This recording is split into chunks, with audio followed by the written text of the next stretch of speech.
missed you. A lot's been going on. At the end of January, we became grandparents. We started a retro video game business, and we're considering starting a retro video game YouTube channel. Let us know what you think about that. Plus, like most of y'all, we're still just waiting on our Sabers. We placed an order with Sabercraft in July, and our Saber should be here any day now. Alright, so I want to apologize. I lost the intro footage that shows me putting the stencil on, so this video does start a bit abruptly. But what you do is you start off by making your design on the computer. You can make a stencil otherwise, but this is what I did. I made a design on the computer, I printed it out on thermal paper, and then I went ahead and applied it to the Saber that way. One last thing, this process is dangerous. I'm using chemicals and power tools. If you're going to try this at home, which I don't recommend, make sure that you're using protective gear, wearing gloves, wearing goggles, working in a well-ventilated area. Don't do this inside. You're producing gases that are flammable. This stuff can heat up and catch fire. I've seen people have to call the fire department because of bad chemical reactions like this, so just be safe. Also, if you've got long hair, pull it up so it stays out of your way. I'm using a Dremel tool in here. It's a rotary tool. My hair could get caught up in that. And the last thing is, this is a destructive process. I can't go back and fix the Saber back to what it was before, so whatever I'm doing is a permanent thing, and I can only go beyond what I've done. To prepare the Saber, I sanded it lightly with a fine grit sandpaper to smooth out the surface, and then I wiped it down with alcohol to remove any residue. I then printed out the design in reverse so that it transfers on correctly onto a piece of yellow PCB transfer paper using a laser printer. I then cut it out and placed the pieces on the Saber, securing it with high heat thermal tape. I then placed it in a preheated oven at 350 degrees Fahrenheit for about 15 minutes. I then turned the oven off and let the Saber cool down on its own before attempting to handle or removing the paper. You can see that some of the transfer pulled off on this attempt. I removed the transfer with acetone and repeated the process until I was satisfied with the result. Don't worry, the little pieces that pull up can be repaired with a little bit of nail polish or paint pen or even permanent marker, but if you're missing a big piece, it might be better to start over. So I got the etching pattern on there. You can see that there's a few little spots that I'm going to have to either touch up or take this off and redo.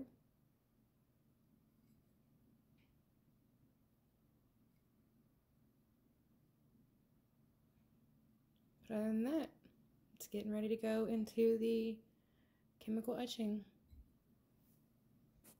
And now it's going in.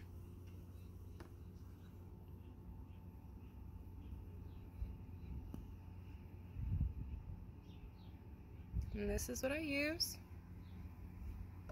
I use usually about a 1 to 4 parts, just so it does it quickly, and then I reuse the solution. I just keep it stored in another jar when I'm done. You can see it etching, doing its job. I'm not really sure if you can tell or not, but you can actually start to see the etching take place. There's a little bit of a lip now, just barely. The longer it etches, the deeper the etching is going to be. You can see that the silver and the aluminum still hasn't quite oxidized. I'm going to have to watch this for a little while before it goes. The one thing that's really important is this does release hydrogen gas while it's oxidizing or while it's processing, so you don't want to do it inside a closed room because it's dangerous. Also, it does release heat. It's an exothermic reaction, so the hotter it gets, the faster the reaction works. So you can have this actually like bubble up out of the container that it's in, and it can be really dangerous because it can also get really hot. So I like to keep an eye on it just to make sure that it's safe and I don't damage the Saber or do any damage to my house or anything like that. Now the actual etching itself is done. It'll continue to oxidize a little bit more and the background will turn kind of a black color. I've neutralized the chemical reaction with some baking soda and water, which you can kind of see in that bucket down there. That's my etching solution. I keep it all kind of together, so if it overflows, then it's going to overflow into the neutralizing solution. And yeah, so now I'm going to use some acetone. I'm going to remove the etching relief. Then I'm going to use a little bit of steel wool and kind of polish it all up. And I'll show y'all what it looks like. You can see now that I've removed the masking off the bottom just how much actual etching and oxidation has taken place on the Saber. Nothing a little acetone won't fix.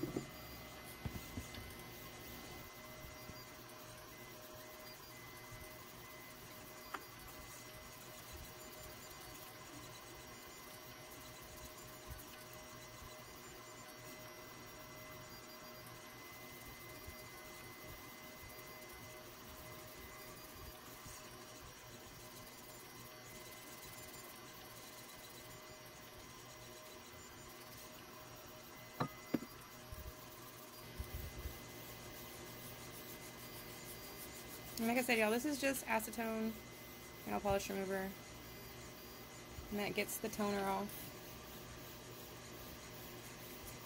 And then, like I said, I'll go with the steel wool, and that'll get any residual toner off of it that I might have missed.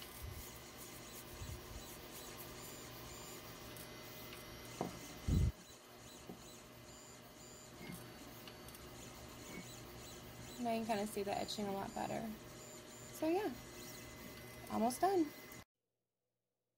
So I put some spray paint on here and then sanded that off to weather it. And then what I've done now is I've applied aluminum black on top of that, which I like because it kind of gets into the cracks that the spray paint doesn't get into, and it actually causes a chemical reaction with the steel, or with the aluminum, so it doesn't rub off like the paint will.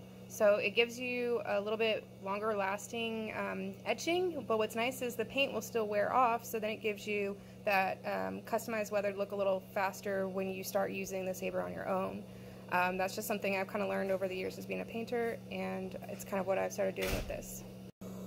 So after the aluminum black is set and it's gotten pretty dark, you can see that the etched part of the silver is actually pretty dark now. The light is actually showing it a little bit brighter, but it almost looks like it's all black right now. And so I'm just going to use 1000 grit sandpaper and just really lightly sand off the surface layer of the aluminum black off of what I've etched to make it shiny. And then I'm going to also kind of hit the edges where it would naturally get rubbed and naturally kind of weather away. So I'm going to try to do this with one hand, and I'm sorry if I kind of go off camera, but I want to at least show y'all what I kind of do. Let's see.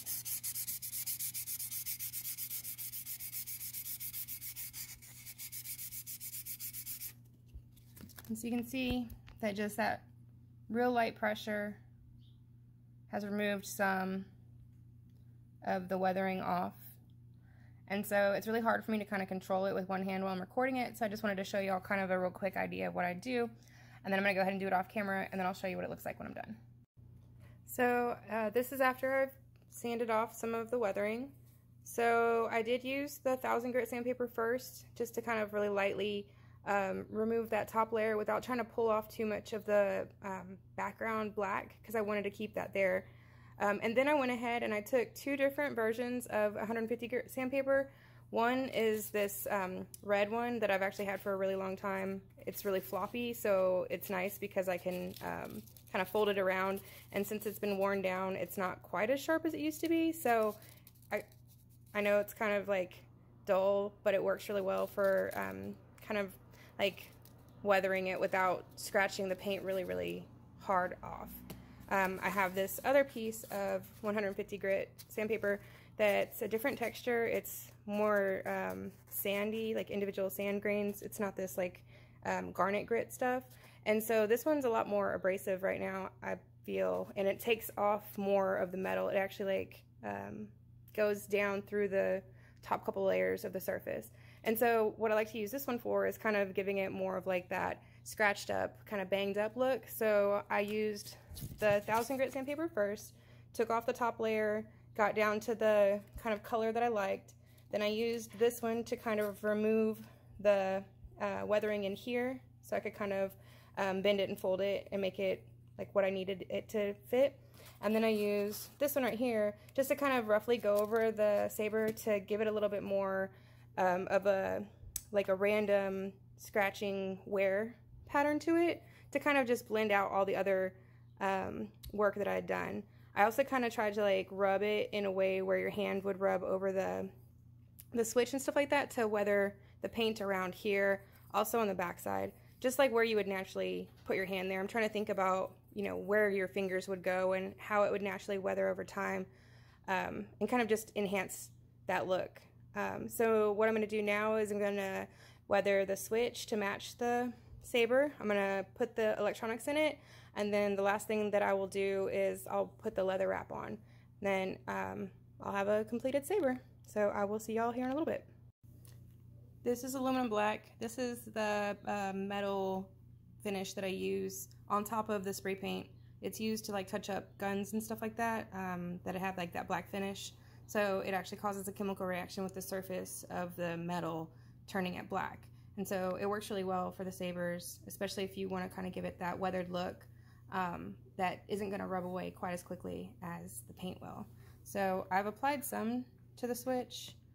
It just hasn't quite started reacting yet. I've noticed that it works best if you sand down the surface a little bit, if you can. Like obviously on a gun you're not going to want to do that, but on this I can. And so I just used the 1000 grit sandpaper, sanded it a little bit, and then you want to get it wet. You want the surface to be, you know, not dripping wet, but you want to see the solution on there. And it does take a little bit of time for the color change to start occurring. So just kind of keep, you know, applying the product until you see the color change.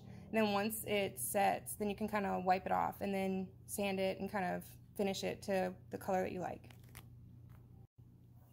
So what I do is I'll get a little rag wet, and you can see it's got a fair amount on there.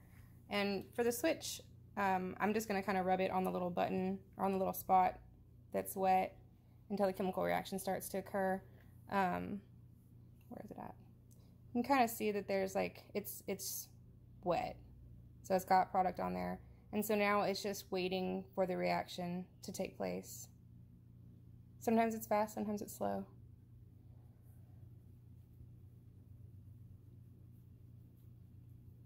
Rub it, you know, for good luck.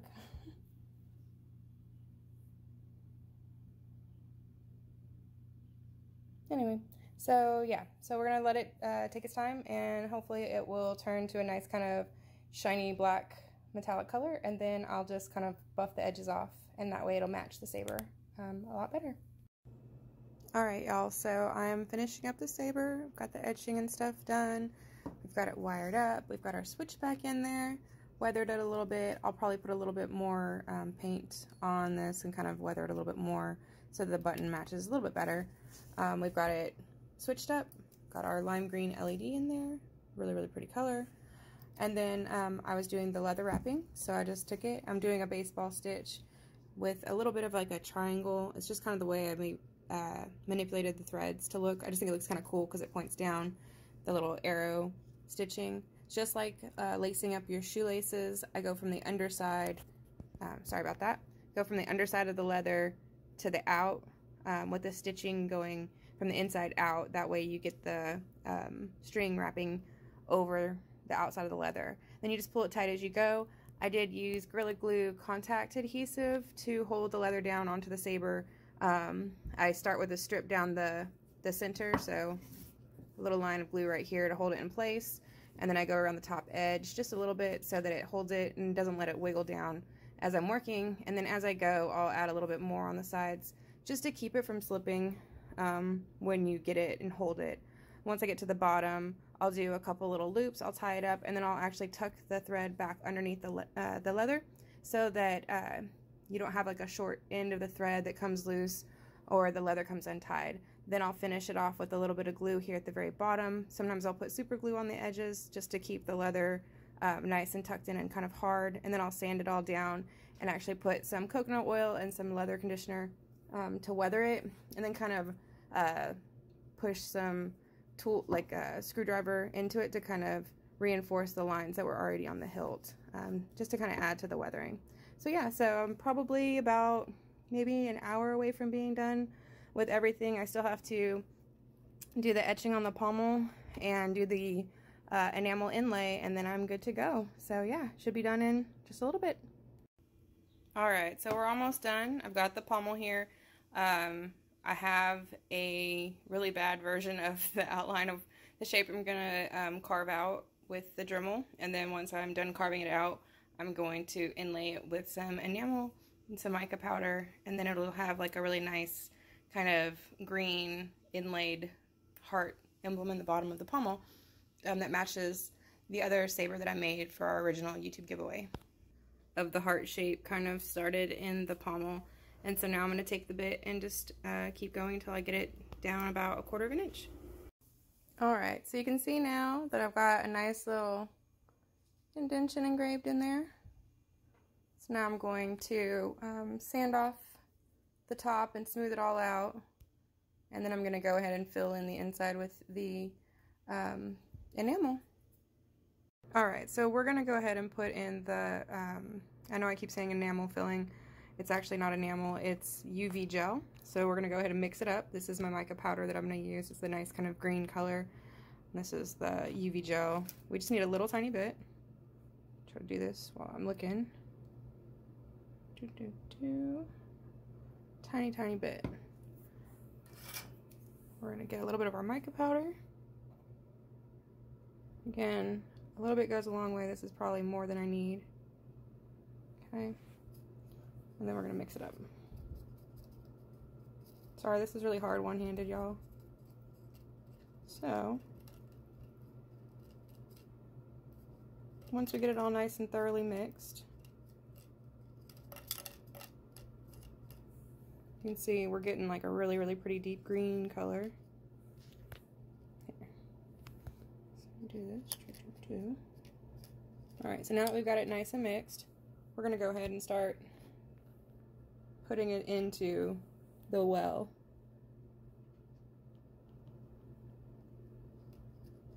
Like I said, this cures with the UV light, so, and it's also self-leveling. So you just want to put it in there. Make sure that your working surface is pretty level. I use a thick type, so it's not quite as liquidy, so it gives you a little bit more control over where you're putting it. It also kind of stays in place a little bit longer while you're working before it moves back. Whereas like the liquidy stuff, it might run back out of shape before you get a chance to set it. Okay, it's looking pretty good. I got a couple little spots that I want to touch up. Maybe give it a nice little swirl pattern, because once I set it, that's going to stay. So now we got like a kind of cool little swirl. Let's see if we can get that piece right there kind of filled in. The other thing to remember is that this is UV gel, so once it's on here, it's on there. It's not coming off. So you kind of want to clean up your workspace, or not your workspace, but your I guess, yeah, workspace, work area. You want to make sure that it's nice and clean, and wherever you have resin, you want it to be there, because once it's cured, it's staying there. So like I just messed up and we got a little bit right there on the outside edge, so I'm just going to use my finger, try to wipe it off, if I can.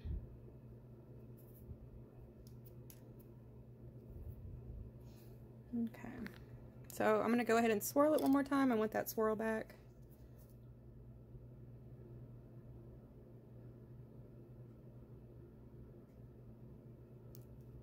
Okay, that's looking pretty good. Okay. Now I'm going to take my UV light that I have, because I used to do, well, I still do, I'm a hairdresser, so I also do nails and stuff, so I have all this stuff at home. So we're just going to pop it in there. Takes about 60 seconds. Check it out. And then in about 60 seconds we'll be back. And we're back. So now, let's see. It's actually hard on top. Nice and shiny. And what I like to do is I like to put one more layer of resin on top, just to lock it in and kind of make sure I seal off those little edges. You can kind of see where it's a little bit rough on the edge, and so when I put that second layer in, it'll fill all that in and make it nice and smooth. Alright y'all, so we've got the Saber complete.